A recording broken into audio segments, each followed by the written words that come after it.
নমস্কার বন্ধুরা, পিভিএস কিচেনে আপনাদের সবাইকে অনেক অনেক স্বাগত। এখন শীতকাল, তো শীতকাল মানেই আমরা জানি বাজারে বিভিন্ন ধরনের শাকসবজি পাওয়া যায়। তো আজকে আমি আপনাদের রান্না করে দেখাবো বাঁধাকপির একটা রেসিপি, যেটা খুবই সহজ এবং কম উপকরণ দিয়ে আপনারা তৈরি করতে পারেন। তো চলুন স্টার্ট করি বাঁধাকপি দিয়ে। প্রথমে গোটা বাঁধাকপিকে ভালো করে জল দিয়ে ধুয়ে এইভাবে ছোট ছোট করে কেটে নিয়েছি।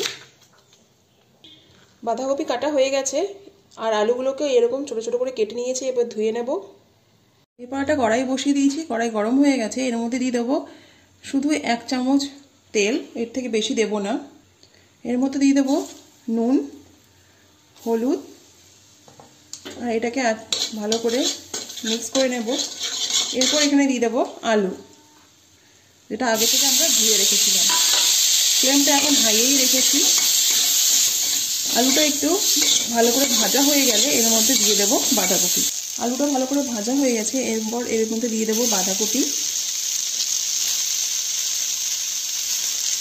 পুরো বাঁধাকপিকে দিয়ে দিয়েছি। এরপর এটাকে আস্তে আস্তে নিচের থেকে নাড়বো, আর ফ্লেমটাকে লো করে দেবো। এইভাবে আস্তে আস্তে পুরো আলুটাকে বাঁধাকপির সাথে মিক্স করে নেব। এর উপরে আর একটু সামান্য পরিমাণ লবণ দেব। লবণ থাকলে বাঁধাকপি থেকে জল বেরোবে, আর এটা তাড়াতাড়ি সেদ্ধও হয়ে যাবে। এইভাবে ঢেকে দিয়ে আমাদের এই ফ্লেমটাকে লো করে 10 থেকে 15 মিনিট রাখতে হবে। 10 মিনিট হয়ে গেছে। এবার ঢাকাটা তুলে এখানে একটু ছড়িয়ে দেবো মটরশুঁটি। এই দেখুন সেদ্ধ হতে শুরু করে দিয়েছে, আর এটাকে একটু নাড়িয়ে দেবো। এইভাবে নাড়ানো হয়ে গেছে। এবার আবার এটাকে 10 মিনিটের জন্য মিডিয়াম ফ্লেমে ঢেকে রেখে দেবো। 10 মিনিট হয়ে গেছে। এবার ঢাকাটাকে সরিয়ে নেব। নাড়িয়ে দেখবো সেদ্ধ হয়েছে কিনা ঠিক করে। বাঁধাকপির মধ্যে এখনও জল রয়েছে, তাই এটাকে 5 মিনিট আরও না ঢেকে খোলাভাবে মিডিয়াম ফ্লেমে রেখে সেদ্ধ করব। বাঁধাকপিটা সুন্দরভাবে সেদ্ধ হয়ে গেছে। এরপর একটা বাটিতে এটাকে নামিয়ে নেব।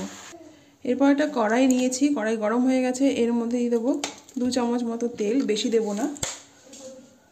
এরপর এর মধ্যে দিয়ে দেবো 2টো শুকনো লঙ্কা।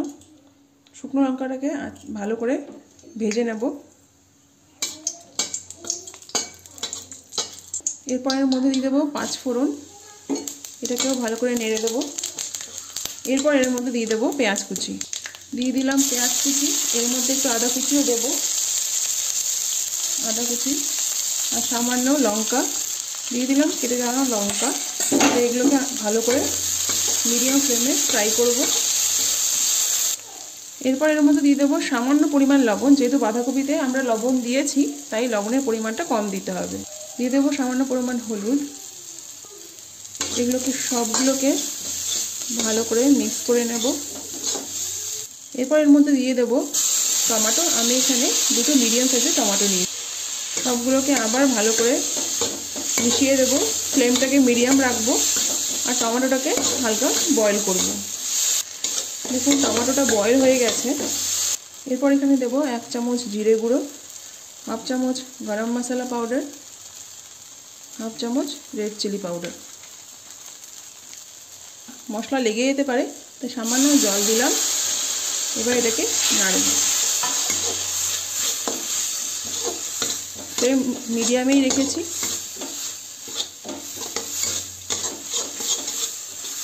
মশলা রেডি। এরপর এর মধ্যে দিয়ে দেবো সেদ্ধ করে রাখা বাঁধাকপি। মশলার সাথে বাঁধাকপিটাকে খুব সুন্দরভাবে মিক্স করতে হবে। ফ্লেমটা কিন্তু আমি মিডিয়ামেই রেখেছি, মিডিয়াম টু হাই রাখতে হবে। এই দেখুন এইভাবে মিক্স করবেন। রেডি হয়ে গেছে আমাদের বাঁধাকপির ঝাল। এটাকে একটু ধনেপাতা দিয়ে গার্নিশ করে নামিয়ে দেবো। এর মধ্যে দিয়ে দেবো ধনেপাতা, আর ধনেপাতাটাকেও ভালো করে মিক্স করে নেব। আমাদের বাঁধাকপির ঝাল রেডি। আশা করি এই ভিডিওটা আপনাদের ভালো লাগবে। যদি ভালো লেগে থাকে তাহলে লাইক, শেয়ার অ্যান্ড সাবস্ক্রাইব নিশ্চয়ই করবেন। ধন্যবাদ।